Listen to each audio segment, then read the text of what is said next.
Now bear in mind ukuthi ukufa kwakungakaze kube khona. Uma uNkulunkulu ekhuluma ngokufa kuAdam was clueless ukuthi ukhuluma ngani. Indaba yesihogo. Uma kukhulunywa ngesihogo, people are clueless in such an extent ukuthi baze bagcine bathi no ayikho lento. No Adam noma Eve kwangena lokho ukuthi hayi lento into engekho. Ubani okwabona ukufa? That's the question abantu namhlanje abayibuza. Ubani okwabona isihogo okwasibona sinjani? Inamandla impela. Kanti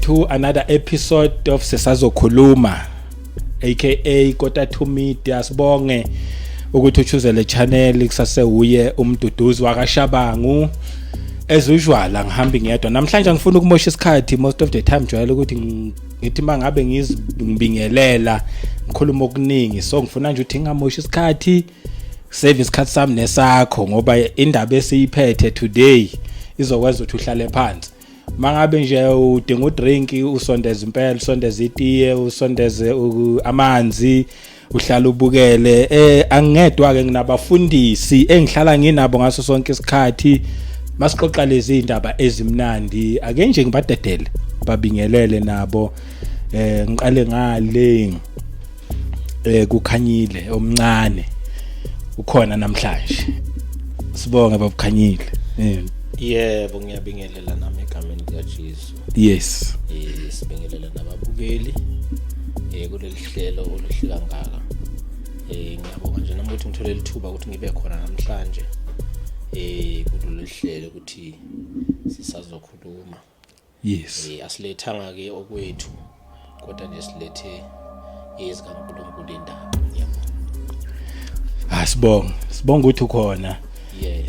Hayi ke bisiphinda sibingelele futhi ngakuwe babukhumalo sibonga bakhona kwakho nawe futhi yes ngibingelele futhi ababukeli nabalaleli emakhaya siyabonga kakhulu sisekhona namhlanje kuleli hlelo sisazokhuluma siyabonga nje ngeplatform uNkulunkulu ayenzile sizokhuluma indaba zakhe egameni lenkosi yethu Jesu amen babukhanyile ngibingelele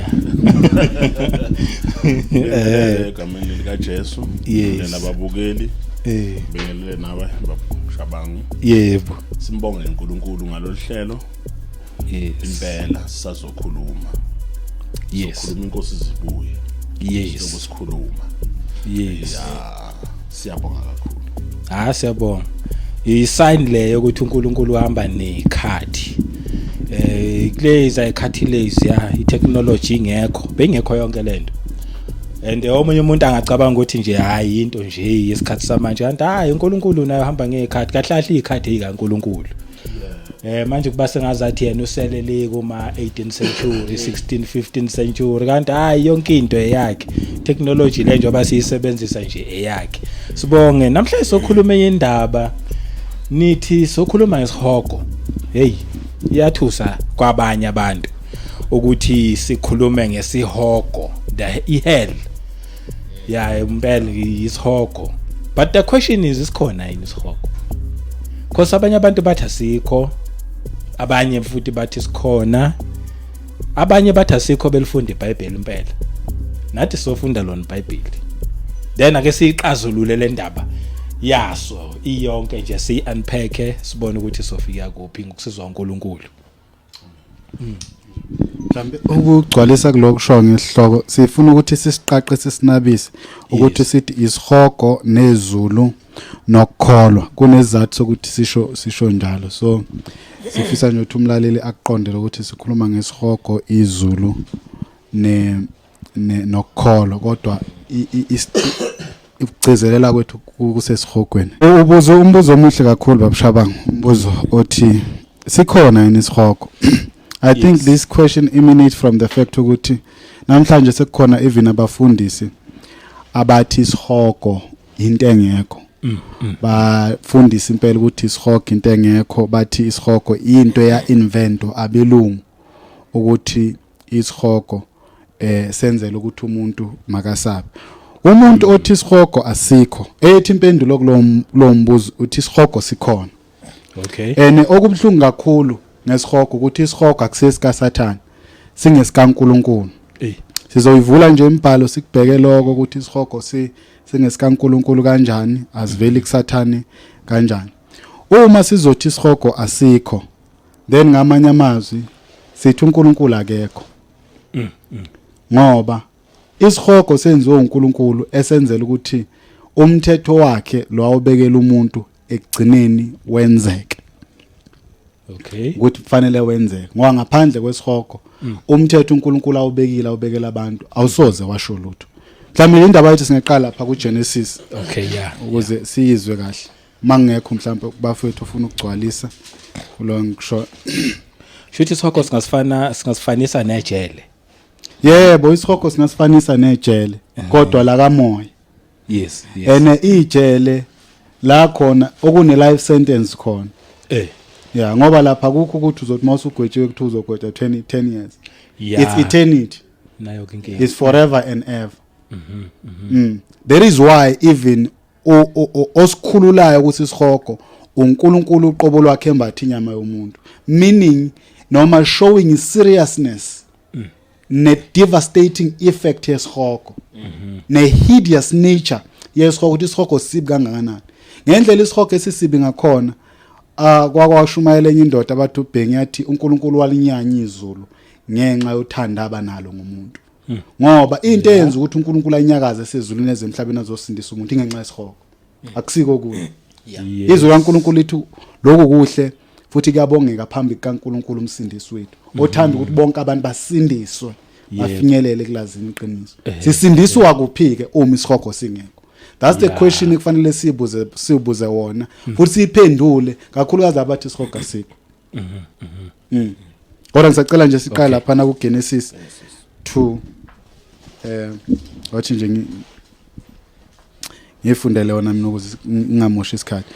U2 verse 16 ithi uJehova uNkulunkulu wamyala umuntu wathi ungadla kuyo yonke imithi yensimu ngokuthanda kwakho. 17 athi kepha ungadli komuthi wokwazi okuhle nokubi ngokuba mhla udla kuwo uyakufa nokufa. So lapha yana kukhona into engifuna ukuyiveza njengoba sithi sikhuluma ngesihogo izulu nokufa. Yes. Isisekelo sendaba la kakhulukazi sisekukholweni. Why ngithi isisekelo sendaba sisekukholweni because nathi isihogo asikaze sasibona. Kodwa sina ipicture yaso ngokucabanga nanokubheka ezinye zezinto ezenzeke emhlabeni nanokuzwa obunye bobubi esibuzwa kuthiwa benzeke emhlabeni.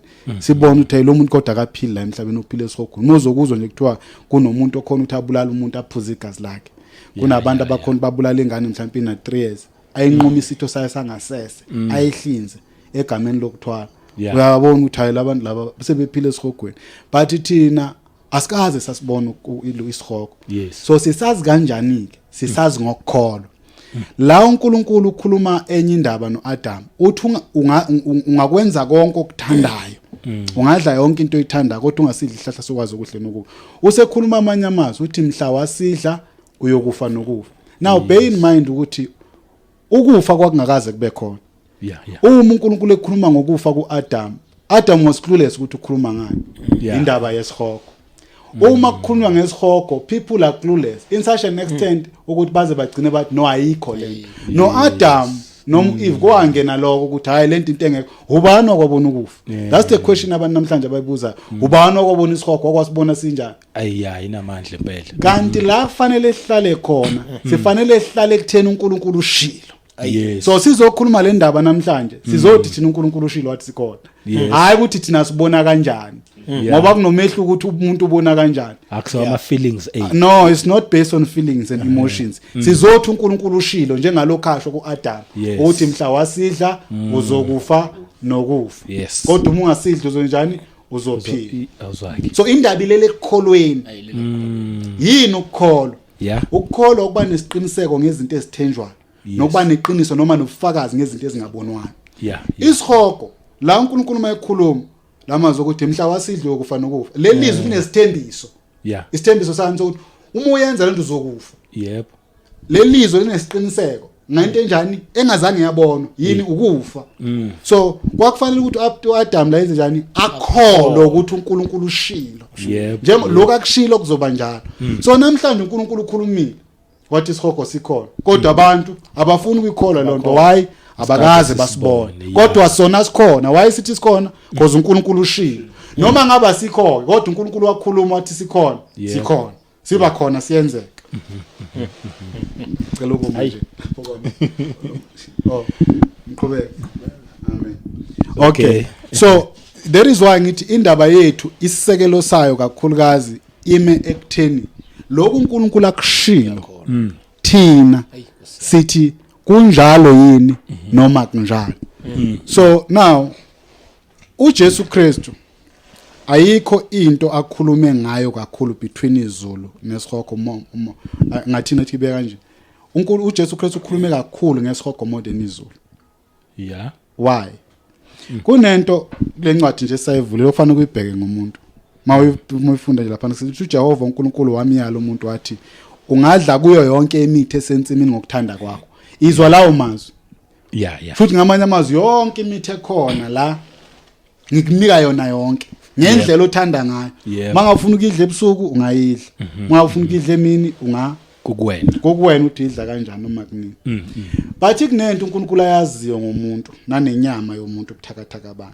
uyazi ukuthi inyama yomuntu ayiyalwa okuhle noma ubukhazikhazi restrainwa ubukhazikhazi there is why aqhubeka athi kepha ungadli kuwomuthi okwazi njani mayisebe kumthetho okulimita sekufanele abeke ini isijeziso noma ipunishment ngoba uAdam wayengeka yekiswe ukuthi unikwe yonke into so the reason why uJesu Kristu akhuluma monge esihogo than izulu is because noma ngawasitshela ngezulu ngesenzele lutho ngeke lishintshe ngeke lisenze sibone the seriousness yensindiso yakhe mangabe nje wakhuluma uJesu Kristu wathi ezulwini kuhle kunobukhazikhazi utshani bakhona bufu mengabe bukhona kune ground but akusi dust yonke lento kunegolide uye sasizomangala sithi akukhona indawo enjalo but we were not going to be convicted by the fact ukuthi izulu lihle there is why wayiyeka leyo nto ngoba uke wamnika yonke into umuntu kodwa umuntu wanqamula umthetho kunjalo so that's the reason why uNkulunkulu indaba yesihogo noma uJesu Kristu indaba yesihogo eyibeke wayicacisa kangaka nawe umbuzo kufanele uphendule siyini isihogo siyini isihogo because ngendlela ongakhona la sithola okuhle sithola okubi mhlawumbe omunye angathi okay ngiyabezwa bathi sikhona isihogo njengoba besho ukuthi siyini isihogo kusho nje ukwenza okubi wansenza okubi hayi ke isihogo leso abanye bayiphelisa khona lapho ayibisa ekudeni nje wenza okubi waboshwa ngene ejele isona sihogo leso waphuma ejele suthethile icala lakho basho njalo abantu ngoba ababukeli bethu bele noma emele sikwazi kakhulu la nje bakhulunywa ngendaba yesihogo nezulu kunezwi elithi indlela zikaNkulunkulu asifani nezithu nemicabango yakhe futhi njani ayifani neyethu ubaba Khumalo la ufundele lizwi uNkulunkulu enikeza umthetho umuntu ethi ungadla kwakuyindlela kaNkulunkulu leyo athi ungadla kuyo yonke imithi esensimini kodwa ungadli isithelo esiphakathi nendawo lana njoba beshila abazalana ukuthi indaba kaNkulunkulu ayihambi ngemizwa yethu noma ayihambi ngama feelings ethu into ebalekile ukuthi uNkulunkulu ushilo yini noma kasho so now njobe indlela zakhe azifani nezethu bantu uNkulunkulu wayebuza kithi uma izokwenza into kwakuyoba khona inkinga manje uNkulunkulu unezakhe indlela igama elisala ukuthi ushilo uNkulunkulu ukuthi isihogo sikhona ukuthi thina ke noma sesingakhala sidaya sikho senze konke noma kube khona abefundisi abasiphikayo kodwa umbuzo ukuthi unjani uNkulunkulu ushilo yini ukuthi sikhona yes ngoba indaba la iyadlula ekutheni wena ucabanga kanjani noma wena ufila kanjani noma abanye abantu bathini kumele ukuthi na umuntu udlule kuzo lezi zinto lezo bese ubheka ukuthi uNkulunkulu yena ushilo yini ngoba into ebalekile la ingakho kuze kwafana igama lokukholwa ngoba uthi uNkulunkulu ngaphandle kokuthi umuntu akholwe yep angeke azamthokoza uNkulunkulu so inkinga yethu thina abantu banamhlanje asifuni ukukholwa lokho kusho uNkulunkulu sifuna ukukholwa lokho thina sifundisana kona nalokho thina esikuzwa ngabantu bekusho ngoba benemizwa yokuthi kunje kanti uNkulunkulu akahambi ngemizwa yethu indlela zakhe azihambi nezethu njengoba kusazokhulunywa nje ngale ndaba lesihogo ngiyabacela nje ababukele ukuthi ake sibekeni kancane imizwa yethu eceleni nokuthi thina sibona kanjani bese kuba nombuzo umuntu nomuntu azibuza ukuthi uNkulunkulu ushilo yini mayishilo uNkulunkulu kholwa ngoba mawungakholwa kuzoba njalo njengoba ineshilo okay yayibona injalo I know yes mhlawumbe ukugcwalisa nje kuloko obukhanyile actually into ekufanele si understand indaba yesihogo ukuthi isihogo asiqala ukusithola sesingale isihogo sesithola khona emhlabeni ngoba indlela yakomoya yasezweni likamoya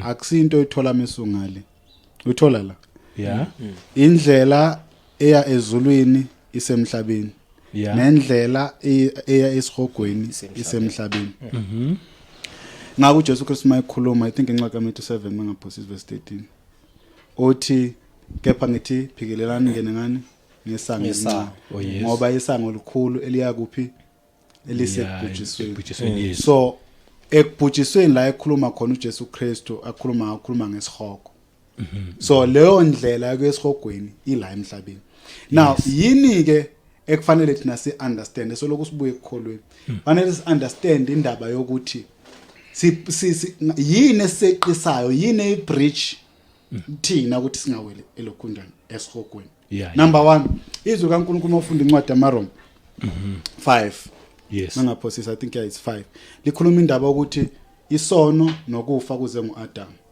bese lithi ukufa ezweni kungene ngani ngesono yeah so ukuze kube khona ukufa kudingeka isono ngamanye amazwi amandla okufa yini isono lokufa okukhulunywa ngokubhubha lapha okuyini okusesihogweni okufa kwesibili bese lithi ukuthula ukulunga nokuphila kuze ngubani ngoKristu uJesu so okume phakathi kwalezi zinto zombili ukufa nokuphila isihogo nezulu kunye ukukholwa so masibamba indaba yokukholwa ngoba lesihogo esikhuluma ngazo ukuthi sisaze futhi sisiqonde ukuthi sikhona noma sikho nanokuthi sioperate kanjani kudingeka ukukholwa fanele sibe nokukholwa kuyo yonke lento so ake sibheke nje lapha encwadini lokhunjani kaGenesis 3 verse 4 izwi kaNkulunkulu lithi inyoka yathi kuwesifazane aniyikufa nokufa kukhuluma inyoka lapho uthi aniyikufa nokufa wonke umuntu okhuluma ukuthi isihogo asikho lo muntu wenza exactly lento enziwa inyoka uNkulunkulu beshilo ukuthi abantu bazokufa but because ukufa into engakazi bonakala yes right kwakukhona lo doubt kwakufanele basebenzise ukukholwa ukuthi lo uNkulunkulu akushilo kuzoba ngoba kusho uNkulunkulu right so then what the devil did here uzophikisa lento eshiwo uNkulunkulu now ngithini wonke umuntu othi isihogo asikho ume straight kwiposition kaSathane ungumphiki Kristu uphikisana noNkulunkulu ubiza uNkulunkulu ngomqamba manga sithe masiqala la sathi sizokusho okusho uNkulunkulu utheni uNkulunkulu ngendaba yesihogo uthe sikhona yes okay asibhekeni incwadi ke yep sibhekeni incwadi mhlambe kodwa ke ngibavala abazokanga sibhekeni incwadi mhlambe siye lapha ku Matthew 5 sivezele mawubheka nje lapha ku Matthew 5 verse 22 uzofunda nje ama verse specific ngenxa yesikhathi u22 lithi izwi kaNkulunkulu kepha mina ngithi ngini yilona lo othukuthelela umfowabo uyakuba necala lokwahlulela, noshoyo kumfowabo ukuthi silimo uyakuba necala emphakathini, noshoyo ukuthi siwula uyakuba necala lokulahlwa esihogweni somlilo. So nangu uJesu Kristu la uyayiveza indaba yesihogo. Okay. Uthi umuntu obiza umfowabo ngathi ngokuthi siwula uyokuba necala kuphi? Uyokuba necala lokulahlwa esihogweni somlilo. Right. So uma uJesu Kristu ethi isihogo sikhona, ubani umuntu ongaqhamuka asikho?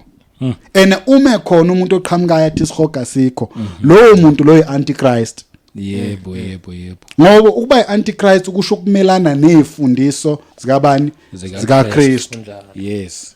So bonke labantu abathi isihogo asikho bangama antichrist. And siyathola ukuthi futhi lesi sihogo siwumlilo. Siwumlilo.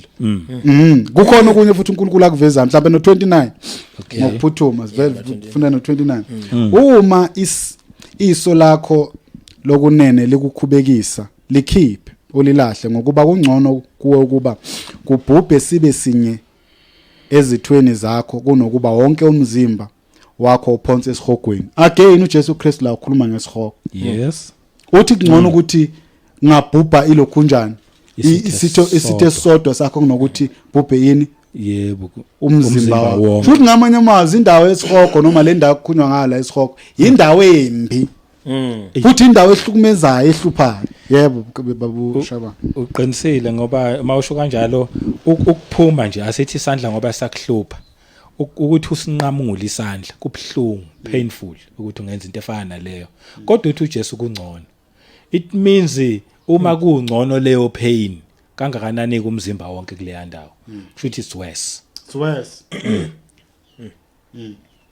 Mhlambe no 30 nje simbhek sithi bese ethi noma isandla sakho sokunene sikukhubekisa sinqume usilahle ngokuba kungcono kuwe ukuba kubhubhe sibe sinye ezithweni zakho kunokuba wonke umzimba wakho uphonse esihogweni. Sesibona amavesi amathathu manje. uJesu Kristu leke phinda emphasize indaba ukuthi isihogo into ekhona. Uzwe yasiyala ukuthi uma kukhona into ekukhubekisayo ungcono unqamule. And this is a metaphor. Ukuthi inkulumo yongathekisa. Paving noma showing i-seriousness yendawo ebizwa ngesihogo ukuthi yimbi kangakanani. Uthi ngcono ulikupuluti iso lakho ulikhiphe kunokuthi uyongena nese likukhubekisayo esihogweni. Ngcono ungabi nawo amehlo. Nokuthi ungena nayo isihogo ngoba ziyabuya la. Washo ngizwa wathi ziyakhala. So isihogo sindawo edalelwe ukuthi umuntu angaphila kuyo. Yiyo ke lento eyanyakazisa uNkulunkulu ezulwini. Uma sizothi thina isihogo asikho, then we are saying indaba yensindisa ayikho. But moreover, we are saying uNkulunkulu akekho. Yeah. Because what is God nomthetho wakhe uma isihogo singekho? Siyini isihogo? Yeah. Ake sibheke nje nansi incwadi masishane. Umzalwane ufuna ungena uzongena. Nanga uJohn lapha, John 3 verse 16. Yeah. Uzoyifunda nje ithi John 3 verse 16. Ngokuba uNkulunkulu walithandizwe kangaka waze wanikela ngendodana yakhe ezelwe yodwa ukuba ilo nalo okholwayo yiyo angabhubhi kodwa benokuphila okuphakade. Isihogo indawo yokubhubha. Angabhubhi. So into uNkulunkulu ayenza ukuthi abantu bangaye esihogweni wakhipha uJesu. Wayesethi abantu bayosinda esihogweni ngokukholwa kuJesu. That is why sifakile indaba yokukholwa. Ukuthi ukukholwa kume phakathi kwani kwesihogo nezulu. Uma umuntu ekholwa but hayi ekholwa noma yini, ekholwa kuJesu. Loyo muntu uyasindiswa ekubhujweni. Sikubona kuphi ukuthi ukukholwa kunjani ukukholwa kuJesu noma ukubhubha lokho uNkulunkulu akhuluma ngako ilokhundana isihogo. Mase ngafunda lapha u36 lithi okholwa indodana unokuphila okuphakade. Kepha ongakholwa indodana kayokubona ini ukuphila kodwa intukuthelo kaNkulunkulu ihlezi phezulu kwakhe.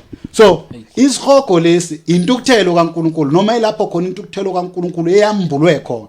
That is why ngithe akusinto lesi experience asesingalesithola la ngoba nendlela yokuphila okuphakade sithola la. And lezi zinto zombili etholakala bani zila kwisiphambano ihlangana nesiphambano sika Jesu. Uma ukholwa kuJesu uyakhishwa ekufeni ufakwe kuphi ekuphileni. Uma ungakholwa kuJesu intukuthelo kaNkulunkulu ihleli kuwe njengoba sihleli sinethezekile la. Ihlala kanjalo nentukuthelo kaNkulunkulu phezulu komuntu. Futhi uphile esihogweni usemhlabeni kodwa awazi. So isihogo intukuthelo kaNkuluNkulu. Akusukuthi isihogo singasi allocate sithi isihogo into kaSathane. Nayo yakhona esihogweni. Akusinto yakhe asenziwanga uyena. Senzelwe yena, senzelwa uNkulunkulu. Abazalwane bathema bekusikhuluma labathi isihogo sifaniswa ukuyiphinda nabo bashaya ukuthi isihogo sifana nejele. Nejele emhlabeni. Uma ugovernment sesathi uyikhuluma lento, uma njengoba sine state singakhipha umthetho. Uma sukhipha lo mthetho but there is no enforcement okuyi judicial system namaphoyisa wonke. Lo mthetho usho ukuthini? Ungakhona siyakhala thina kunamhlanje kunecala elikhona la kwabulawa indoda edumile celebrate usenzo. Yebo. Siyakhala sithi ubulungisa singabantu sikhala thina sithi ubulungisa noma kuthiwa khona izinto ezenzakalile mhlawumbe kuma families ethi khona umuntu ofika wabulala umuntu sikhalela ubulungiswa.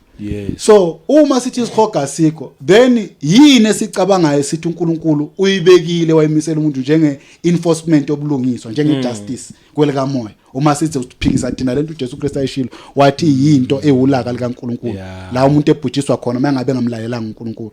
Yini ke siphesivayo noma esicabangayo sithi hayi ngaphandle kwesihogo le mhlambe ngayinto uNkulunkulu ayisebenzisayo ukuthi angathina Jesus umuntu sicabangani noma sicabanga ukuthi uNkulunkulu usindisa ngothando futhi ulokhu ujezisa ngothando uthando futhi ukhuluma nje ngayindaba yothando ngoba kakhulu sazi ukuthi uNkulunkulu uthando which is true vele uyilo uthando but la ukuvelayo ukuthi enalo uthando ikhona futhi nentuthelo kuyena.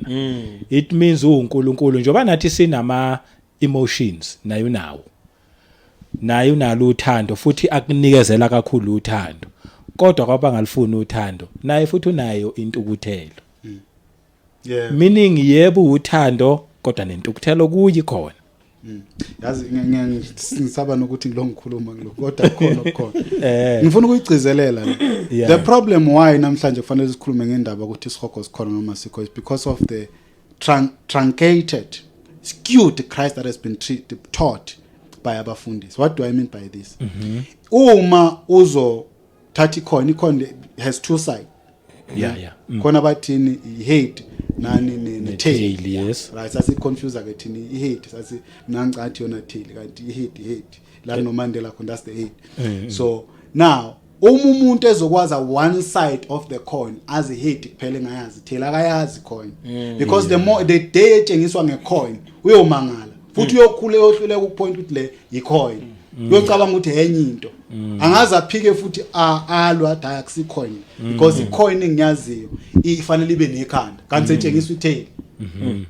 So now the Christ that has been taught by many preachers and abazalwane namhlanje it is a truncated Christ. Lo apostle Paul noma Jesus lo apostle Paul ekhuluma ngala phana mengaphosa incwadi ka 1 Corinthians 11 verse 3 ukhuluma ngayo ukuthi bazalwane ngena hawukela uma kukhona umunye ushumayela omunye uJesu ngaphandle kwalokho nesamshumayela bakhona abanye uJesu noma umunye uJesu oshunyayelwe imuphi ke lo Jesu ilo Jesu okuthiwa uthando imuphi lo uNkulunkulu ilo uNkulunkulu ekuthiwa uthando uNkulunkulu engavezwanga enenzondo. uNkulunkulu many times eBhayibhelini kuyavezwa kuthiwa uyanyanya unayo inzondo uzondana uthi zo 6 izinto engizondana zo 7 izinto enginyanyana akusinto esikhandayo lethi iconcept eBhayibhelini uyanyanya uNkulunkulu alukho uthando olingenayo isilungu ngathini inzondo uNkulunkulu uthanda hayi uthi unalo uyilo but he must hate ume uthando leqiniso because the true love reject in inzondo reject inzondo angazoyibeka kanjani. So but the true love does not appreciate in iniquity noma unrighteousness iyayizonda. Uma kuzothiwa umuntu uthanda abantwana then you must hate abortion. Why uthanda abantwana? So umuntu obulala ingane njani you have a problem with him. Exactly. So uNkulunkulu many times uyazivezela mhlawumbe esithi mhlawumbe sisekele ngale incwadi base Efes 2 ukuzizwakala lento lolu laka likaNkulunkulu luyini linzondo kaNkulunkulu expressa esonweni noma ezonweni ezenziwe ngabani ngabantu. Ephesians 2 uniphilisile nani ngoverse 1 ngizoqala nje ku1 ngoba okay. uniphilisile nani enanifile ngeziphambeko nangezono zenu enani kade nihamba kuzo ngokwendlela yalelizwe ngokombuso wamandla omkhathi ongumoya osasebenza kubantwana bani bokungalaleli esasikade sihamba phakathi kwabo sonke ezinkanukweni zenyama yethu senza intando yenyama neyengqondo ngemvelo singabantwana bolaka njengaba abanye olaka likabani kaSathane cha olaka likaNkulunkulu ngani ngenxa yezono zethu so isono siyambulala umuntu ngoba umnyango wesono umnyango wokufa isono uma umuntu ephile esonweni lo muntu uyafana nomuntu ofile uyafana nomuntu ongene kuphi ekufeni ukufa kwabusa phezulu but uJesu Kristu into ayizele la wazoyenza kwakuzosikhipha kuphi esonweni ukuze senjani siphile ekulungini kaNkulunkulu okungukristu bese simukela iso ini ukuphila but uma uphile esonweni uphilo ulakeni ngumntwana olaka kaNkulunkulu lolu laka likaNkulunkulu al express esikhathini esiningi la emhlabeni kodwa al expressa kwelizayiso kanjani ngokuthi umuntu alahlelwe esihogweni abazalwane bafuna ukuthi emnandi le ndaba injalo babukeli ayijiki njengathi nje nathi sinalo uthando sinalo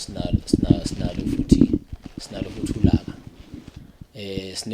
ingane siyasithanda siyalikhombisa futhi ulaka einganeni zethu uma ingane zona shuthi ingane emayona ichaza isuke kufana nengane engakholelwa kuloko wena okufunayo uma umzali uthena ukufuna lokho ingane mayenza okuphambene nalokho ongakufuni wena ngamanye amazwi ayikholelwa kulokho ingakho nje uzwenza enforcement ukuthi izikholelwe ukuthi lokho nake ngifuna so manje noNkulunkulu unjalo noNkulunkulu yebo uthanda uNkulunkulu kodwa kumele sikwazi futhi njobe uthanda uNkulunkulu akakuthanda okubi umuntu owenza okubi wenza into ephambana noNkulunkulu ngoba uNkulunkulu into ayifuna kubantu ufuna ukuthi bakholwe ngoba ukungakholwa kuyisono ashila afela ukuthi into esikhuluma ngayo into emiphakathi la ukukholwa ukungakholwa kushuthi ngamanye amazwi ukuphikisana naloko uNkulunkulu akushoyo ngoba phela ukukholwa kuza ngokuzwa izwi likaNkulunkulu so manje into enza uNkulunkulu ukuthi akhande isihogo ngoba isihogo sikhande uye uNkulunkulu wayengasenzeli vele umuntu wayesenzela uSathane ngoba lokungalaleli nalokuphikisana noNkulunkulu kuqala kuSathane lo moya lo nokungalaleli uNkulunkulu umoya kaSathane ofaka uSathane wawufaka nasengelosini uNkulunkulu uzumbona ukuthi akadlali uNkulunkulu naye ekhanda isihogo ngicela nje silifunde lelizwi bazobona abantu ukuthi uNkulunkulu naye ekhuluma indaba yesihogo noma ukulahlwa angeke aqale kithi kuqale kuye uSathane bazoyibona abantu ukuthi 2 Peter 2 verse 4 2 Peter 2 verse 4 ngoba uNkulunkulu njengoba ekhuluma ngesihogo akafuni ukuthi thina siye kodwa kukhona already asibalahlile mina sikwazi lokho ukuthi khona already kanjani asebalahlile njengamanje nje la emhlabeni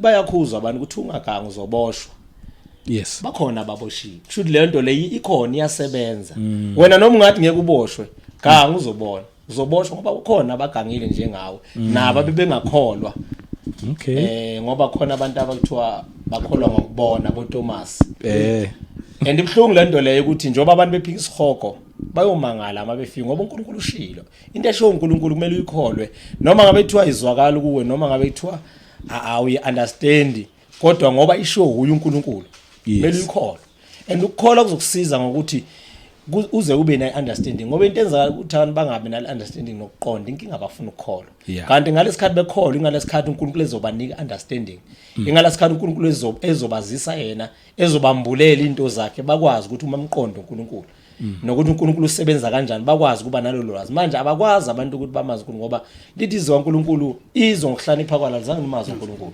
bese lithi uNkulunkulu wasindisa abakholwayo yabona ukukholwa lithi ngobula bentshumayelo ngoba izwi likaNkulunkulu libula lesona namhlanje wasikhuluma Isihogo baningi abahlekayo bathi ayikho lento le ngoba libula kodwa ngelinye ilanga uNkulunkulu uzokuveza ukuthi into ayishoyo yena iyenze ngicela ngifunde i-second ngifuna ukuthi abantu beze ukuthi uNkulunkulu lento ayishoyo seyiprove useyenzile Funda kanje. Ithi ngokuba uma uNkulunkulu engayekanga izingelosi ezonileyo kodwa wazinikela ukuba ziphoswe esihogweni emgodini wobumnyama ukuba zigcinwele ukwahlulela. Seyenzile kumele bazi abantu ukuthi uNkulunkulu seyenzile lento le. Ikhona. Siyayiphika noma siyiphiki seyenzile. Semlahleli uSathane esihogweni nengelosi.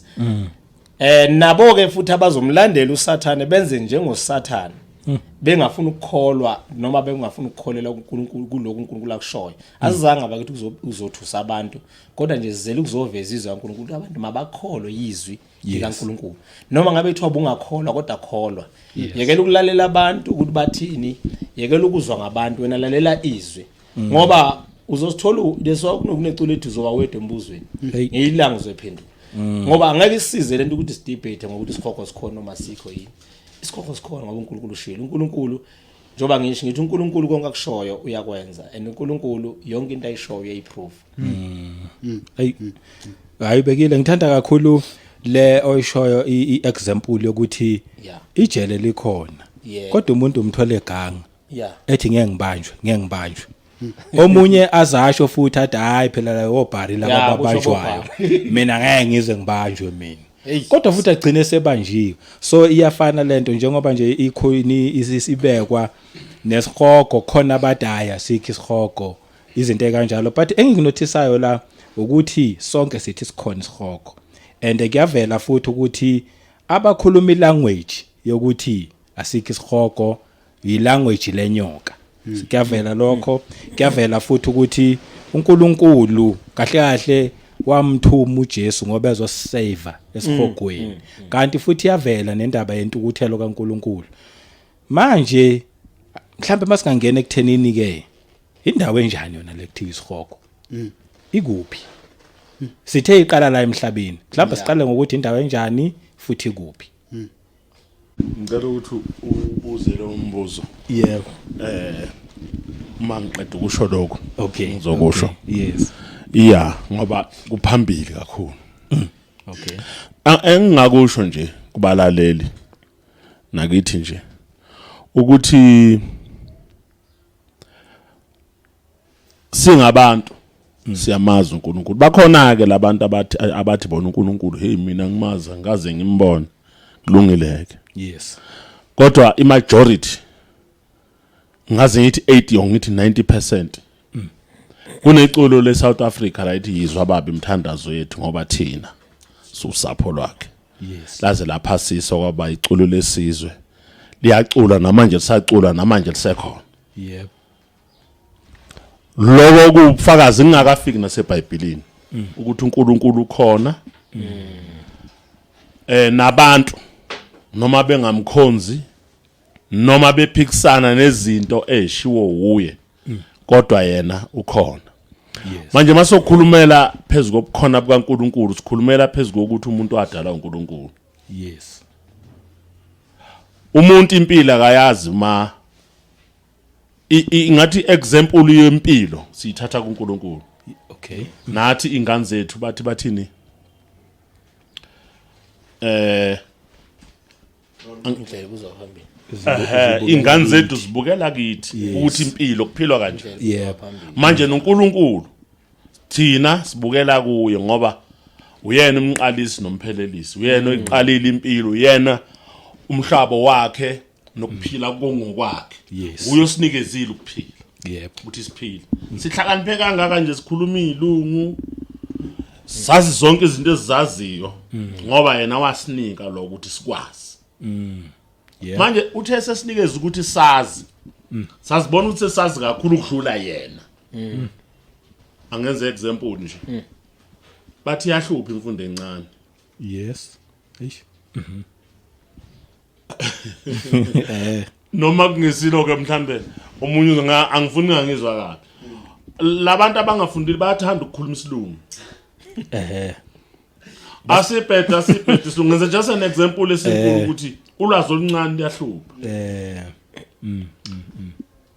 uyabona nje nengane yakho uma uyikhulisa ekhaya le ngane ehlongandlebe uthi usaqala usakhuluma yazi usakhuluma usabonisa seyivela ikwatile noma ingakuzwanga ukuthi uthini inalento enayo qinisa khona abantu emhlabeni abanalento abanayo abayifakiwe abangayazi ukuthi bayifakiwe yes lento ukuzonda uNkulunkulu nezinto zakhe that's why baphike yonke into esho uNkulunkulu abasabuki belalele nokuthi kwenzakalani emhlabeni abakwenzakalani size sibe njena nje kwenzakalani athi umuntu hayi mina uNkulunkulu wami ubaba nomama basho impela uNkulunkulu umama nobaba manje ngizama ukuthi ngale nkulumo ngizama ukuthi indalo yonke nokuhleleka kwendalo ukudala ivela kuNkulunkulu uNkulunkulu neorder yes wanika thina ukuthi sikwazi ukwenza iorder manje thina masikwazi ukwenza iorder singacabanga ukuthi yithi esacabanga ukuthi hayi makube neorder uNkulunkulu wasenza ukuthi sazi order ukuthi yini into eright yini into errong yep njengoba uNkulunkulu asinikeza ukwazi ukuright no wrong siyazi ukuthi fanele senze lokho ku right ngoba kuba uNkulunkulu akekho right no wrong ngoba ngabe asazi manje uyuza mabethi ifaka bekutshela ngento wena uqinisa ikhanda bathi ifake la to thick skull inqondo yakho kufake la ino thick skull ukuthi uNkulunkulu khona yes nesihogo sikhona yes sikhandwe uNkulunkulu nejele likhona lezi gebengu nalamasela nababulali likhona ijele manje yabona kusathana ukuthi uyalulwa nezinto ezenziwa uNkulunkulu ingakho namhlanje ijele selimnandi abantu sebehlala khona baze athi mina mangifika ejele ngikhuza inombolo ejele sebanayo yonke into ijele babuka ama TV baze kuthiwe banamalungelo ungathatha uyovalelwa lapho ukhiyelwe njalo namalungelo lawo malungelo kwenza ngoba ukhiyelwe lapho ukhohlakela umthetho wakho wena lapho ayikho nje into enhle ngawe lapha baze bathi corrector into wrong yahawe yenza ama correction la abantu fanele ba correct impilo hey akuphilwa kanjena iyona into ebonisa ijustice sethu singabantu njengoba sakhulumile abazana ukuthi kunomthetho emhlabeni umuntu oweqa umthetho uyazi ukuthi uzokwenza kanjalo noNkulunkulu nomthetho asiyekele ukuthi ngoba thina sinomthetho bese sicabanga ukuthi uNkulunkulu akanala uNkulunkulu uhlonipha ukudlula thina unodlulo wethu umthetho that's why isihogo sikhona yes enesabo labantu abanenkani lapha abangafuni ukwenza izinto ezinjani ezi-right ngoba isihogo asisomuntu owenza izinto ezilungile esomuntu owenza izinto ezingalunganga ukuthi masekufake to our thick skulls ungene ukuthi uNkulunkulu yena akadlali isihogo sinjani sikhona ungaqhubeka mfethu ubazami bezophendula lo mbuzo obubuza hayi ngithe nje angisho lokho mina siyabonga kakhulu kuzwakela impela okuhle ngokwala emhlabeni mhlambe futhi okubi at the same time ukuthi mangabe yajele njengoba uyibeka nje example yebo yo correctwa usejele but kunama TV kunamalungelo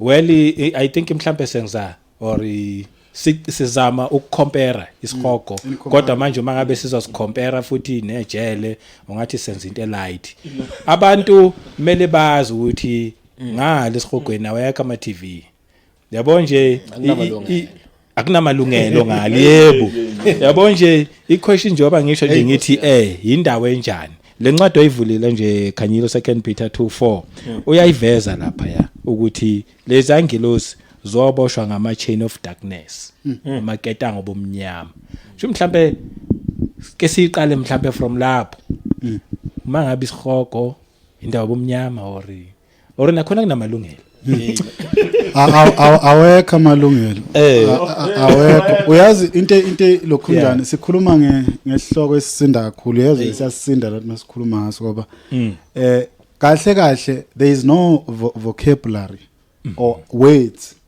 esingawasebenzisa ukuchaza le ndawo ekuthiwa indawo yesihogo kangangokuthi mangathiwa futhi asikhulume ngezulu singeze sanawo amazwi ukuthi singakhuluma ngani lezi zinto indawo zikamoya futhi indawo umuntu angeke akhona ukuyicabanga ngomqondo wakhe omncane.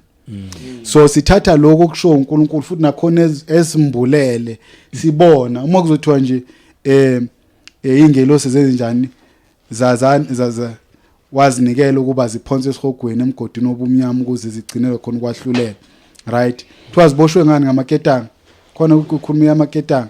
Yebo. Oziboshwe uyithi ziboshwe into the chains of darkness. Yeah, isho njalo. Yebo. Thina sazi ukuthi amaketanga into yala emhlabeni. Hey Nkosi yami. Wani ukuthi makukhunywa ngeketanga kukhulunywa ngento. Asazi ukuthi nangali yakhona amaketanga. Ngithanda kakhulu indlela obukhanyela emphasize ngayo indaba yokuthi isihogo siwubulungiswa bukaNkulunkulu. But lobulungiswa abuzi njengalobulungiswa bala emhlabeni. Bubulungiswa number 1 obuyisijezisi penalty. Bubulungiswa okubhujiswa at the same time. La emhlabeni njengoba usho nje babu ushabango. Siyayenza comparison but it's not sufficient because la umuntu usuke correct. Ngale awusuke nga correct. Usungasa correct ngale. There is why sekuze kukhona amabandla athi kunendawo ekuthiwa iPurgatory. Ayikho indawo ekuthiwa iPurgatory. Noma iPurgatory. Labathi indawo la ungena khona echibini lomlilo ushiso mhlambe for 10 years and bese uyakhishwa ezweni ayikho ngale. Ngani? Manje bayifanisa nejelela la emhlabeni ukuthi uzogoja 10 years. Ngale ugoja 10 years. It is eternal. Ene manje okubhlungu ngale asingene nje esihogweni indawo enjani. Esihogweni awucabange yonke into enhle ingekho kuleyo ndawo. Okucabanga nje wonke okuhle kodwa kuthiwa ke akukho kuleyo ndawo. Ngendlela abachaza ngakhona abake batshengisa ukuthi bathi even ukuphefumula bathi kunzima. Bathi uphefumula ngoba umoya wakhona uma udonsa is poisonous. Ukufa kwawona umoya wakhona. Ene uphefumula kanjani usemlilweni?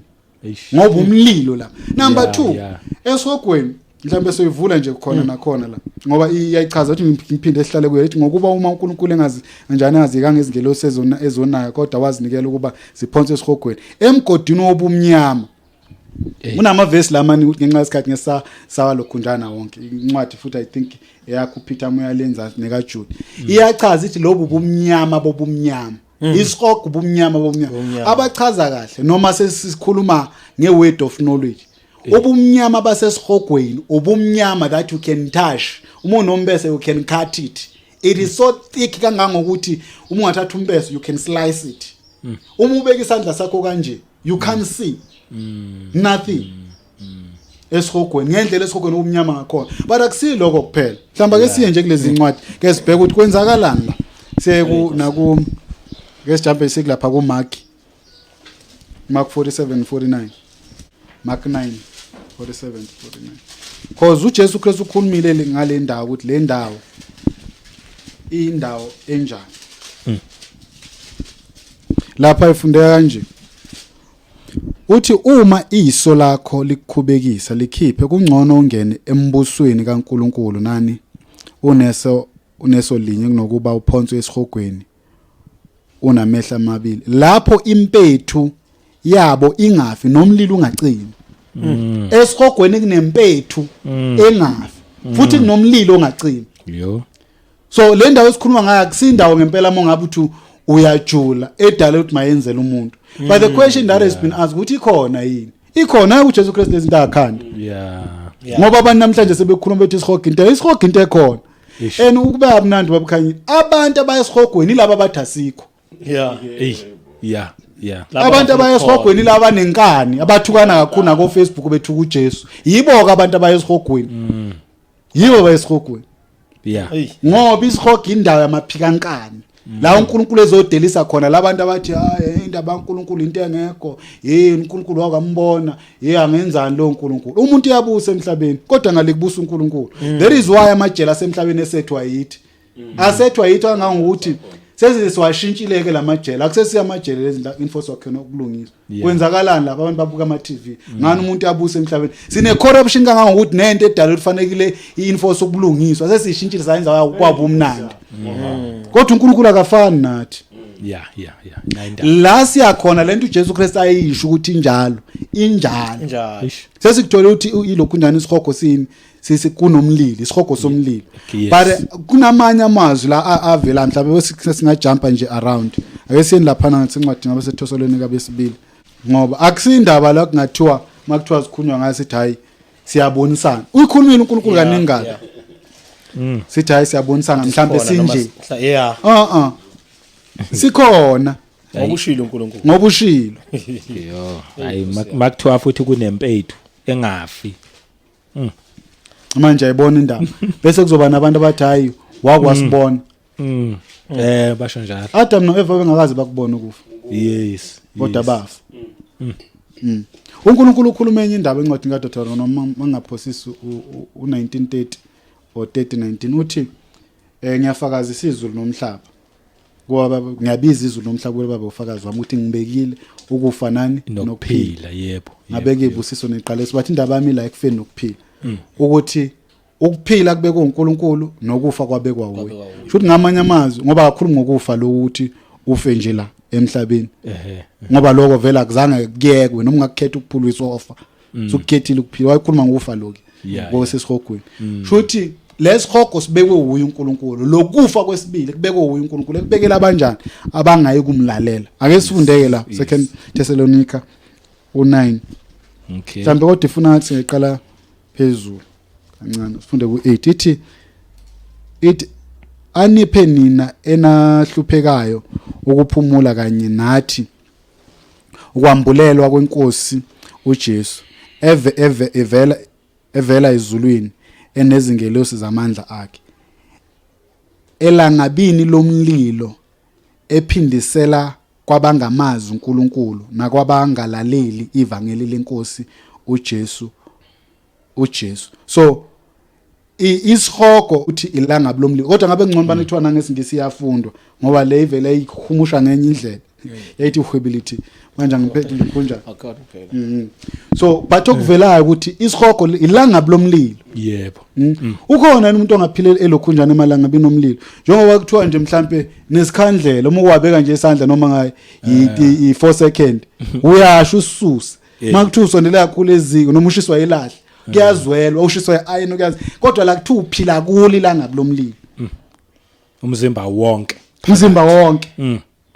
ene manje isihogo into ebhlungu babu lokhunda nakusho umzimba kuphela kusho umuntu wonke yebo futhi ngamanye amazwi mangabe ukuthi uye lapha nomphefumulo wakho nomphefumulo uyasho mangabe nenyama yakhe khona nenyama yakhe yasho usha wonke uma lapha esihogweni yebo babu Second Thessalonians. verse 18 he will punish those who do not know God and do not obey gospel of our Lord Jesus Christ. They will be punished with an everlasting destruction, shut out from the presence of the Lord and from the glory of his might. So siyizwa ke indaba isingesibeka kahle. Sithi ipunishment le. Kulabo abangamazi uNkulunkulu nabangamjane abangalaleli noma abangalihloniphi ivangeli likaKristu. Lithi uzoba he will punish them with an everlasting destruction. Yes. The everlasting destruction is hogo. La emhlabeni uyaboshwa uboshwe 20 years 25 ngalesi everlasting is eternal ene okunye lizivezela kona lithi he will shut them out from the presence of the Lord and from the glory of his might. La umunye umuntu mangabezwa leli verse ngacabanga ukuthi mhlawumbe kusho ukuthi esihogweni uNkulunkulu akekho yeah ifuna ukuthi kuchaze futhi kuchazwa kancane le kanti ayisho njalo ngendlela engakhona vele ngalisho njalo uNkulunkulu uthando yes uNkulunkulu ukulunga uNkulunkulu ukukhanya esihogweni khona ubumnyama isihogo ulaka likaNkulunkulu noma into ukuthelo kaNkulunkulu isijeziso la uNkulunkulu ebajezisa khona so ngamanye amazwi uNkulunkulu khona kodwa akekho ngendlela enjani with his glory angaze kanjani noma with his mighty presence okuyini ukukhanya ukulunga uthando ulapha ipresence yakhe ikhona lapha ukuze njana ajezisa amaphika kankani ubani isihogo uNkulunkulu akekho kusona ngaba abantu abakhonza uSathane la emhlabeni bayabusa isihogweni yeah manje ke zazothi uNkulunkulu khona kwenziwa intando kaSathane esikhokweni lento eyenzeka lapha esikhokweni akusintando kaSathane intando kaNkulunkulu ngoba la emhlabeni umuntu angayenza yakhe intando but iphelela la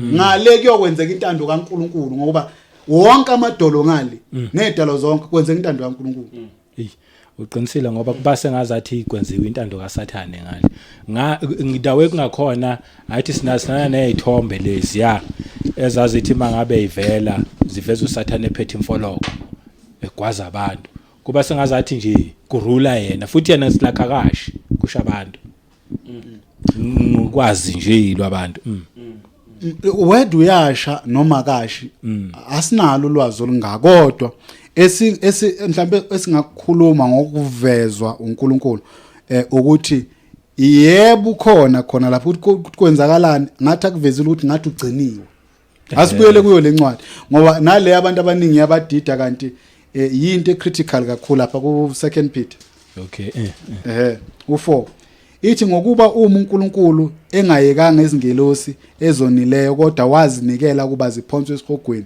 emgodini obumnyama kuba zigcinelwe kwahlulela so zikhona khona lapha but azikahlulelwa that's number 1 anakuba zikhona but azikahlulela sagciniwe ukhumbula ukuthi even noSathane uSathane usazobafika isikhathi la ezoboshwa khona for 1000 years akakahlulelwa lapho but umprofeti wamanga ubani lo wesibili nani ibeast lenye bona bazobanjwa qala before the devil baphonsa echibini lomlilo then the devil will go after but into ezokwenza ngoSathane kuba nesikhathi la ebanjwa khona aboshwe lento eyenzeka kulaba kulezi ingelosi leyo ziphonsiwe zisaboshiwe kodwa azikahlulelwa so ukuthi ke mazilapha zikwenzakalani ziyasha noma zisha asikwazi lo ukuthi uNkulunkulu into asayenzile kubona yini right kodwa ngesuku lokwahlulela konke lokho kuyechibini lomlilo ngoba into efanele si understand indaba yesihogo ukuthi isihogo nakuba kuyindawo futhi naye nomlilo kodwa likhona ichibi lomlilo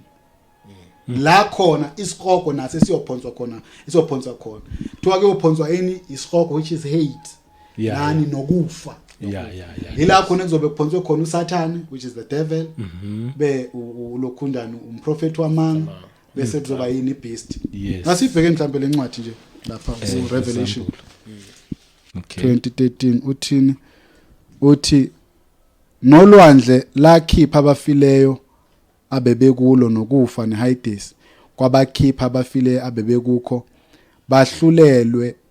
bahlulelwa yilona lo ngokwemsebenzi yakhe ukufa neHades kwaphonsa echibini lomlilo lokho kungukufa kanjani kwesibili ichibilani lomlilo so kukhona le ndawo akukangeni lutho ngendlela esibekela ngayo izwi laNkulunkulu ebizwa ngokuthi uchibi lomlilo but iHades ikhona ikhona ene yiyo lo Jesu Kristu aloke ekhuluma ngayo ukuthi ngoba umuntu efa engabe ngazana noNkulunkulu kukhona la eyakhona akahlali nje emoyeni ngeke ngezwe abantu bekhuluma bethi hayi abafile balele akekho umuntu osezulwini ngakho esesihogweni siyasholo le nto le bakhona abantu abasezulwini kodwa ezulwini kuphi-portion ethize yezulu right ebizwa ngeparadise sithatha up le nto le ngase selele sesiphambanweni Nkosi uzungikhumbule kuphi embusweni wakho uthi ngiqinisile khona kwalo ngizobe nginawo kuphi eparadise paradise yini umbuso ngoba phela Israel selesicela ukuthini embusweni wakho right so siyezwa futhi ngani ngesicebi thiwa sitholakala sikuphi isicebi look lithi lapha sesiseHades saphakamisa amehlo aso sisebhlungwini sabona uAbraham ekude noLazarus esifubeni sakhe okay okunye sokufunda ngelinye ilanga kodwa sasikuphi senze njani ebhlungwini sisebhlungwini so kunabantu abathi umuntu mayefa hayi ulela uphumula uye eHades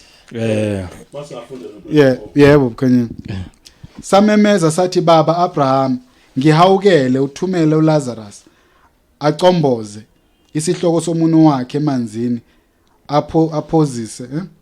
aphozise ulimi lwami ngokuba ngiyahlushwa kuleli langabi okay so iHades kunelangabi kodwa kusike echibini lomlilo ngoba iHades kwayona sazothali kuyofaka konke yofaka echibini lomlilo kubhlungu kunelangabi yebo futhi akukho yazi ngendlela okubhlungu ngakhona size sithi ayincamela uvuseke oyedwa kwabafileyo ngoba siyazi le ndaba ahamba ayoshumayela kubafowethu laba besikhohlisana nabo ukuthi hayi indlela ebesihamba ngayo be wrong uthi uAbraham bakhona uMoses emhlabeni ngabe ngazwanga bo ekhuluma ngabashumayeli engazwanga bona noma ngamvuso file ngeke baba khona so indawo le obhlunga ngokuthi awufisi namunye umuntu omazi ukuthi eze kuyona ngayidis so futhi uyoma kule ndawo ngoba nangicela amanzi akho manzi kodwa amanzi awekho akho manzi akho thando akho khanya akho kudla kodwa ulambile ene zona lama demon mangabe unawo lapha ane power over yona ngoba wena uzena power ngale power umuntu iphelele emhlabeni unless ukhetha uJesu yila indaba kaSathane ke phethe imfoloko ebengifuna ukuyiveza eqhamuka khona because ngale yena usenamandla kwena uma ngabe ungekho kuNkulunkulu uSathane uzoba namandla uye phela ngoba uzoba namandla phezulu kaSathane kuphela ngoJesu ngale kwelikamoya umuntu unamandla emhlabeni that is why umuntu ene free will so uma ngabe ukuthi wena awulalelanga uNkulunkulu la uzoyahidisela lapha kubusa amadimoni busa noSathane kuno blazer bull lapha inkosi zamadimoni ezihlala esogwini okukhona abanye ababakushonje bathi osmudas obani bani amadimoni esihogo ngokuhlukana kwa kangangokuthi esogwini kukhona amadimoni babu ngoba uJesu Kristu wasave njengoba bonke ingqondo zethu zasoba netrauma wana wasitshela ngezinto ezenzala kunedimoni ongathi ngolibhekile ungahlanya ngekhanda esihogweni khona indoda bathi ubani Howard bani Pitman ngike atshengiswa ngamadimoni atshengiswa ngesihogo ichaza amadimoni ukuthi uyayichaza khona elinye ethothi mhlambe linjengomuntu ngaphezulu kodwa ngaphansi linjengesilwane nesilwane hashi uthi amanye ngendlela amabi ngakhona wazi wafihlwa wasasuswa isithombe shuthi creature noma i design edemon ihambisana nepower na but isesihogweni zonke lezi ene wena mawuphonswa khona kwathi lezi zinto zinothando lwakho azinalo uthando lwakho alukho uthando esihogweni there is zero love zimbi lezi so uzobuthanda ubani uzolo bani ngoba kunazwela lezi zinto mafuna ukuhlephulishwe nezikopolotidle ziliphonsele ziyalikuphula ziliphonsele zithi licinga and manje futhi iBhayibheli nenkazimulo kaNkuluNkulu ayikho meaning noma ungathandaza noma ungakhalanga kanani odawo uNkulunkulu sengiyakholwa ke it's too late akukho kuphendwa ngale phela punishment ibhlungu nje le ndawo le impela mfowethu le ndawo indawo obhlungu besakhulumile emzalwane echaza yebo isihogo sukubonakaliswa kolaka likaNkuluNkulu phezulu abantu laba abamelana neqiniso abamelana naye lo othi isihoga kasikho udlala ngasikhathi sakhe yes bhekizwe nje lithi iBhayibheli nendalo nje yasitshela ngaphandle ukuthi ubukhulu bakhe namandla akhe aphakeme go Russia liyahlala likhithi kanjalo bahlala endaweni ebandayo amazwe namazwe ama temperatures akhona awafani yes why kwenzeka kanjani uNkulunkulu uyakwazi ukwenza izinto ngendlela yakhe ingakho ulaka likaNkulunkulu uyabona nje la thina sisesemseni kaNkulunkulu ngoba ilanga liyaphuma lingasishisi angenze example ilanga lamani ngake lithi ukusondela nje uNkulunkulu bathi laba abangijwayela kabi asisondeze ilanga kungenzakalani asiyasho kungenzakala imanga manje lento esingaphansi kwasi ngaphansi komusa kaNkulunkulu uyabulala uyahenzani uyarape wenzani umusa kaNkulunkulu ngoba kusewuthando lwakhe luzoshintsha uthando ingathi iBhayibheli mhla ebuya izizwe zolila ngaye abantu bazothi into abawelani phezukwethu uma ekhuluma uDavid asho ukuthi hey mhla uJehova ebuye ezoshaya umhlaba ngani ngovala kuyaphela yonke lento yobumnandi ubumnandi uzwe usibona sisahlezi bomnambini sidakwa senzani ukuthi umusa kaNkulunkulu usephezukweni nelanga lisaphuma lihlala libe la likhona uNkulunkulu alethe nanomoya obandayo opholile usipholise senza zonke izinto alethe namanzi line nemvula umhlabathi uswakame iyophela lelo uma uNkulunkulu seveza ulaka ususa konke okuhle bese veza okubi njoba kuvelile ukuthi uNkulunkulu abantu bambhekisa deli 1 uNkulunkulu uthanda uNkulunkulu nenzondo nayo kodwa uzondo okubi nomubi uyachaza uDavid athi uNkulunkulu umzonda kakhulu umuntu omubi ingakho ke uthando lubonakaliswa ngokuthi size sivume uthi noma zinjani ozani sithethe indaba uthi uJehova awu madoda noma izono zenzibuvu zohlala wenzela leyo nto ukuthi ulaka lwakhe ingakho athi kodwa amanala nihlubuka nodliwa inkemba ngoba umlemuka umlo ukhulumile lento ebeyishiwo eqaleni ukuthi ushilo yini uJehova ushilo wathi kunechibili namanje sasha lo sikwagasikho kusho ukuthi wayenqobo lwakhe akazazi ukuthi ubani uyapi yebo ufana nomuntu ohlanyayo yabona umuntu ohlanyayo ingakhavela kumle nebruku ngoba uyahlala enze yonke into ngoba umqondo wakhe usangene umuntu osikhogasikho umuntu ufana nomuntu osangene uNkulunkulu nothando uNkulunkulu nolaka uzalisusa wobona nje nawe ekhaya mangabe konakele ingikhambe ingane zigazaganga zenza yonke imkhuba la ekhaya ukungena kwakhe egedini ungena eminyango endlini uthi kwenzakalani la akekho uzothanda hello daddy mawunge uthi kwenzakalani la wonke umuntu uzofisa ukuthi hey izindaba zami zinjani noNkulunkulu ke naye hey liyawufika lelo langa ukuthi uzovala umusa bese vezula hayi Isihogo sikhona sikhona yes hayi yona injalo yazi ababukeli balolihlelo banenhlanhla kakhulu ngibabona benenhlanhla ngoba ukuthi bezwe izindaba ezinje umusa kaNkulunkulu lokuthi sisephansi komusa yes ila emhlabeni la khona esisakwazi ukuthi sikhethe ngoba abantu kumele bakwazi ukuthi once sadlula umuntu wadlula emhlabeni ngalena asekulawula uNkulunkulu yep ya akusekho ukuphikisa akusekho ukwazi akusekho kuba nenkani so la emhlabeni la sene free will ingakho ethi uNkulunkulu ke ezwini lakho uzosiphindiselela kulabo uNkulunkulu ne revenge vele bakwazi lokho abantu ya uNkulunkulu I revenge unayo ngoba umusa unawo ne revenge futhi unayo kodwa uzobe engalethi revenge noma kubani kodwa uthi uzoletha kulabo abangazange bafuna ukukholwa yes uthi uzosiphindiselela laba abangazange bafuna ukukholwa kuyivangeli lenkosi yethu Jesu Kristu yes ngicela nje sifundeni la kusambulo kusakhulunywe ngale ndaba le sibancenge ngabantu ngoba into enzozikhulume kanjena azange zothusa abantu zizele kuzoveza izwi kaNkulunkulu uveza iqiniso ukuthi umuntu nomuntu alazi iqiniso yes ukuthi nalendlela obucabanga ngayo shintsha ukucabanga manje ya shintsha ukwenza shintsha ukucabanga ukuthi noma ngabe ethi ukwenzile lokho kodwa usesenethuba lokuthi usengakholwa izwi kaNkulunkulu usengabuyisana noNkulunkulu usengazehlisa umtshela uNkulunkulu ukuthi hey uNkulunkulu ngikwenzile ngokungazi uNkulunkulu yazi ukuthi zonke izinto zenza ngokungazi kodwa nali izwi lakhe masingafunda nje la kusambulo ukuze abantu bazi ukuthi uNkulunkulu unayo revenge ukuthi lithini la usambulo 22 verse 11 no 12 sigcine nje ku13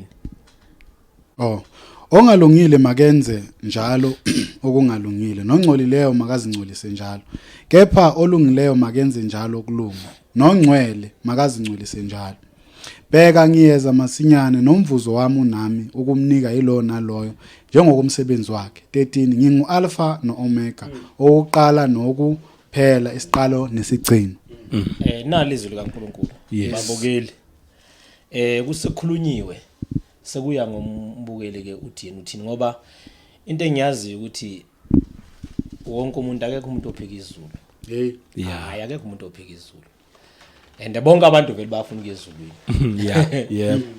ingakho njoba nje kukhulunywa ngesihogo ayizi kahle ayingeni kahle indaba yesihogo ingakho abantu futhi kuba nzima nokuthi bangafuni ukukholwa yiyo kodwa njalo kumele usikholwe yiyo ngoba leli zulu futhi esikholwa yilo okulula sikholwe yilo akukho lula ngalendlela esikholwa yiyo ukuthi singene kulo iyabiza ibiza ukuthi sikholwe iloko esingafuna ukukholwa yiko kuqala yes sikholwe ukuthi isihogo sikhona ukuze sikwazi ukuthi sibaleke isihogo sibalekele kuNkulunkulu sikwazi ukuthi sisindiswe singabe sayo isihogweni ngoba uma singakholwa ukuthi isihogo sikhona angeke sikwazi ukusindiswa ngeke sikwazi ukuyezulwini injani indaba ingaka ethi uNkulunkulu la ongalungile ngoba phela amasoda asike isihogo sikuthi ngamanye amazwi sisho uNkulunkulu akanabo ubulungiswa sichaza ukuthi uNkulunkulu akekho maye ngeke uNkulunkulu sichaza ukuthi kushuthi singenza konke esikuthandayo noma kanjani ingakathi uNkulunkulu ngoba sifuna ukukholwa ke yileli izwi lakhe ngoba asifuna ukukholwa ukuthi ukhona yena unobulungiswa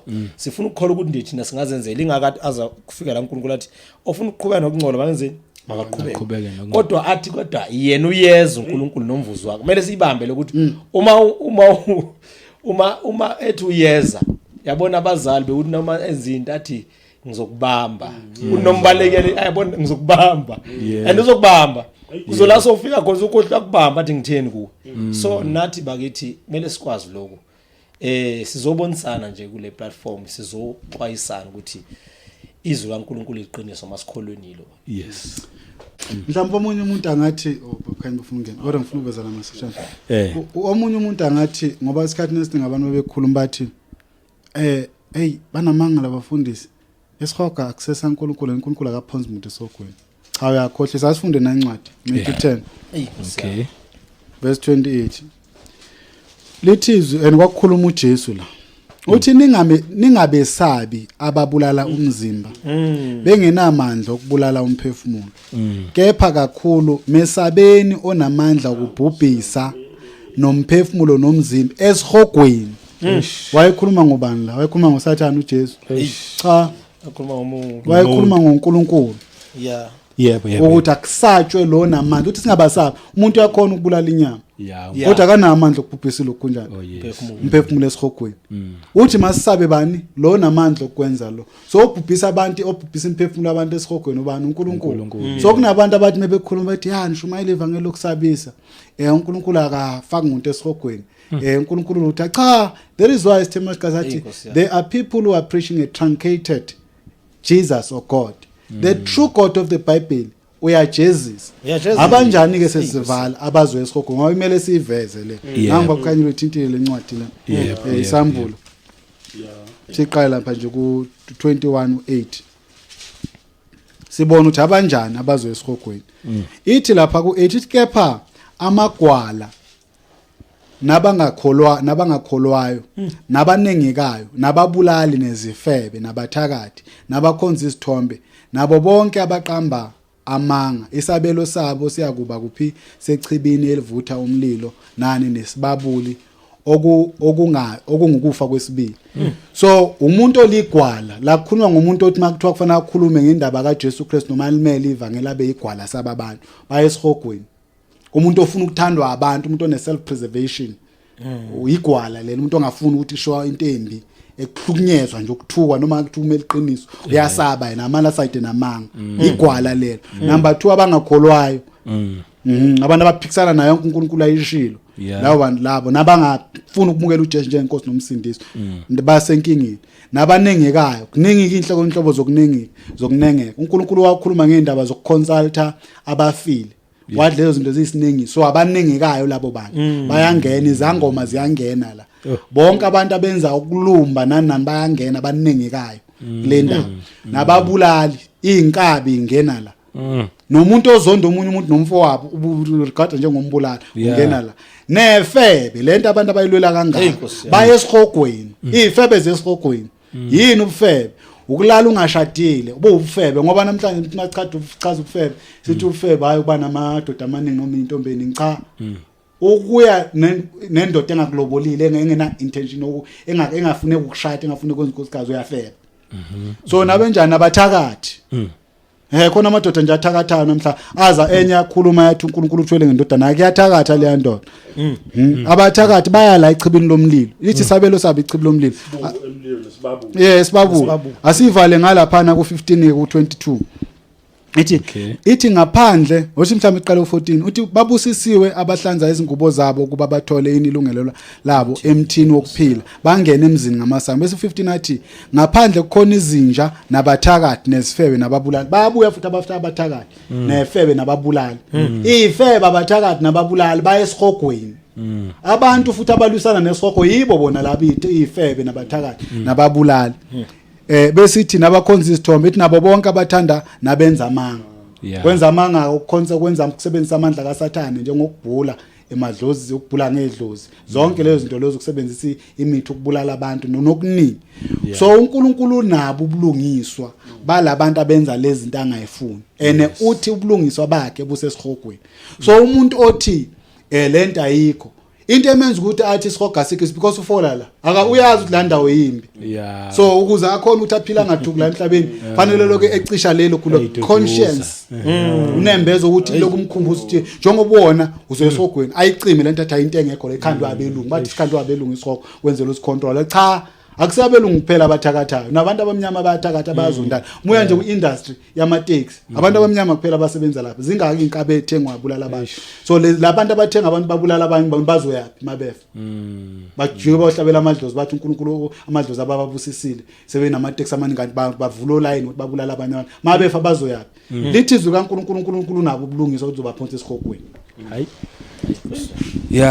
isikhathi cha ngeke ngisasho lutho sebeqedile mina bengifuna ukuya kule ndaba yesambulo lapha siqedele lapha ukuthi khona ubulungiswa uNkulunkulu uyakubekela ukuthi ngaphandle khona abazoba ngaphakathi khona abazoba ngaphandle njengoba nakithi uNkulunkulu khona uNkulunkulu ngaphandle kubo ngizama ukuthi umlaleli lo kunalabo abashisa iBhayibheli lapha bacabanga ukuthi ukushisa iBhayibheli kuzoshintsha izinto le ukubhala lokusakufundiswa uNkulunkulu wasikeza ulwazi lokwazi kwenza njani sibhale ingakho sikwazi ukubhala uNkulunkulu le Bhayibheli libhalwe abantu bekhuluma indaba kaNkulunkulu uNkulunkulu ulethile le Bhayibheli umlayezo kaNkulunkulu no matter what ukuthi abantu bayavuma noma bayaphila le umlayezo kaNkulunkulu hayi ngoba masekukhulunywa ngesihoko bathi lona le Bhayibheli ba challenge iBhayibheli liwumthetho kaNkulunkulu uNkulunkulu wenza ukuthi sibhale umthetho yonke into uNkulunkulu uyiphelelisa ngomuntu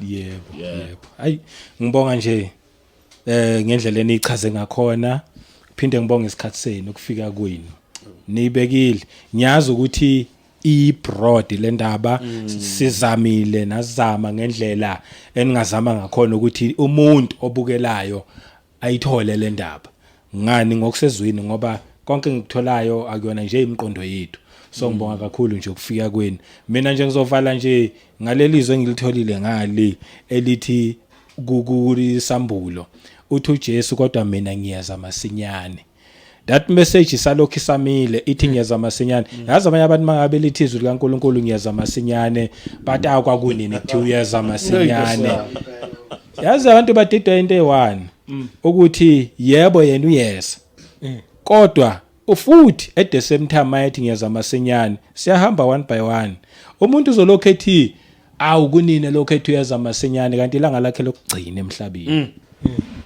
masinyane yakhe isiphelile useyahamba yena ulinda ukubuya uzobuya vele kodwa uma ngabe uyaba nenhlanhla wakhona ukuthi uzwe le message please sharele nabanye ngoba inhloso ukuthi lezi indaba zandi ziqhubekele phambili sayivala ningivumele nje ukuthi sayivala la sophinde futhi sihlangane ngomusa kaNkulunkulu mangabe ukuthi sobe siqhubeka nayo I don't know uNkulunkulu uyosilida kukho konke kodwa khona next time ngomusa wakhe sophinde futhi sibuye sihlangane ngakusho nje mina ukuthi uma ngaba kwakamkhetha uJesu Kristu njengenkosi nomsindisi ithuba leli lisebenzisa lisasekhona igama lami ngumduduzi ngwakashabangu siphinde sibonane futhi ngesinye isikhathi sinithanda ngendlela esimangaliso amen.